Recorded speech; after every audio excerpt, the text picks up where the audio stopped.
Et d'ailleurs, Camille, il y a une question qui J'allais le est dire. intéressante, enfin même deux questions. Ouais. Donc, est-ce que ça signifie qu'une femme décide lorsqu'elle souhaite, lorsqu'elle souhaite jouir? Et aussi, j'enchaîne parce que je trouve que l'autre question est quand même assez reliée. Quelles raisons et conseils donnerez-vous à une personne qui a du mal justement à atteindre l'orgasme et à jouir, que ce soit seule ou avec un partenaire? Ouais. Par rapport à décider, alors décider c'est quand même un grand mot. En tout cas, c'est une personne qui connaît. De personnes. Hein. C'est en tout cas une personne qui se connaît suffisamment, qui sait quels sont les éléments déclencheurs pour justement jouir et atteindre l'orgasme. Donc c'est plutôt une bonne connaissance de son corps. Et après, si justement elle a envie, elle peut mettre tout en place si elle se connaît suffisamment pour justement atteindre la jouissance. Pour la deuxième question, donc quel conseil donneriez-vous à une personne parvenant difficilement à jouir seule et avec un partenaire? Alors des fois, ça peut venir de blocage ou de peur, par exemple. Ça peut être, comment vous vous sentez vis-à-vis juste de la masturbation, ou alors quelle est votre vision de la sexualité? Est-ce que vous vous sentez déjà suffisamment à l'aise avec la sexualité? Est-ce que vous prenez le temps de vous découvrir, et quand vous êtes dans une pratique masturbatoire, est-ce que vous vous sentez suffisamment à l'aise avec votre corps, ou est-ce qu'il y a des pensées qui viennent justement vous distraire dans votre plaisir, ou est-ce que vous vous dites mince, je sais pas comment me toucher, je sais pas comment faire, et ça vous stresse, ou alors du coup vous ne le faites pas forcément. Et la même chose du coup quand c'est avec un ou une partenaire, c'est est-ce que déjà vous vous connaissez suffisamment, mais surtout est-ce que vous vous sentez à l'aise avec cette personne pour explorer une sexualité libre et pouvoir exprimer vos désirs complètement, quoi. Il y a des situations, pour compléter, si tu te permets, où je conseille de consulter par rapport à la difficulté d'orgasme. Il y a des situations, par exemple, où quand le plaisir monte fortement et quand on commence à se rapprocher de l'orgasme, chez certaines personnes, il y a des décharges de neurotransmetteurs et des décharges d'hormones qui donnent des sensations limite de stress, d'angoisse, et elles peuvent arrêter à ce moment-là la montée de plaisir. En fait, c'est des personnes qui disent je monte en plaisir, et puis tout d'un coup il y a un truc qui va pas et j'arrête.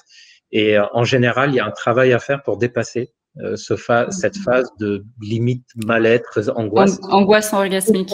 Avec l'angoisse, voilà, qui est confondue avec l'angoisse. Il y a autre chose aussi qui peut être connue là-dessus, c'est les femmes qui disent j'ai du plaisir, ça monte, et puis tout d'un coup ça s'effiloche, ça part. Ça a monté, mais j'ai jamais atteint le niveau où j'étais limite à l'orgasme, ça monte et ça repart. Et là, en général, alors qu'elles stimulent correctement leur corps, et là, en général, on retrouve quand même des personnes qui ont un fonctionnement cérébral tellement intense qu'il y a le plaisir, et puis tout d'un coup, elles se mettent à penser à autre chose. Et d'ailleurs, elles font souvent ça dans beaucoup d'autres situations. Elles sont capables de manger et de penser à autre chose. Elles sont capables de faire plein de choses agréables. Et tout d'un coup, hop, ça décroche et on pense à autre chose. Voilà. Oui, le multitasking, c'est bon, mais peut-être pas dans tous les moments de la vie. Et là, le travail sera plutôt d'apprendre à être focalisé juste sur l'excitation. Je dis toutes les situations qui méritent constatation. Il y a des personnes, par exemple, qui ont des sensations, des femmes. Juste avant l'orgasme, on a l'impression qu'on va perdre l'urine. Alors, je rassure, s'il y a des femmes chez qui ça arrive, on perd jamais l'urine, c'est la sensation pré-orgasmique qui titille un peu l'urètre et ça donne ça. Et il y a des femmes qui finissent par bloquer leur orgasme. En tout cas, elles n'arrivent pas à jouir parce qu'elles ont peur de ce qui se passerait après.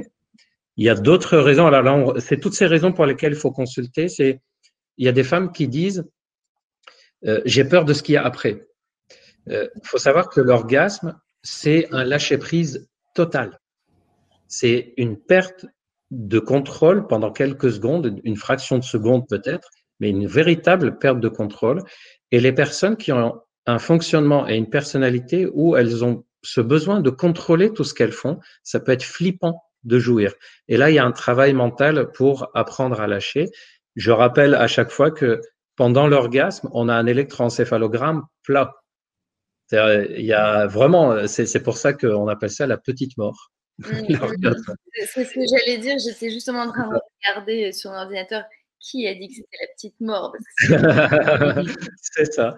Et en fait, les femmes qui ont, par exemple, un fonctionnement personnel où ce qu'elles font dans leur vie en général, elles ont besoin de contrôler un minimum, elles ont besoin de repères et elles n'ont pas cette capacité naturelle à faire comme ça vient et on verra bien. Ben, ça peut être très difficile pour elles à ce moment-là de lâcher jusqu'à l'orgasme parce qu'il y a une sorte de stress de perdre tout contrôle à ce moment-là. Donc, s'il y a des situations de ce genre-là, c'est-à-dire si c'est pas juste un manque de découverte de soi-même, juste un manque d'être à l'aise avec l'autre ou on n'a pas encore découvert toutes les facettes de notre fonctionnement et qu'on sent que non, il y a quelque chose un peu plus profond que ça. Là, je conseille vraiment de consulter pour bien explorer et avoir des conseils plus personnalisés, quoi.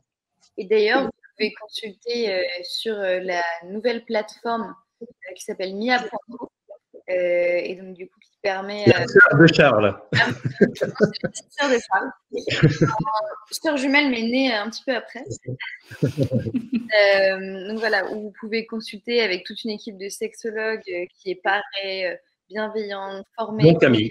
Et toutes les questions qu'on a eues ce soir, vous pouvez en tout cas les approfondir avec ces personnes-là.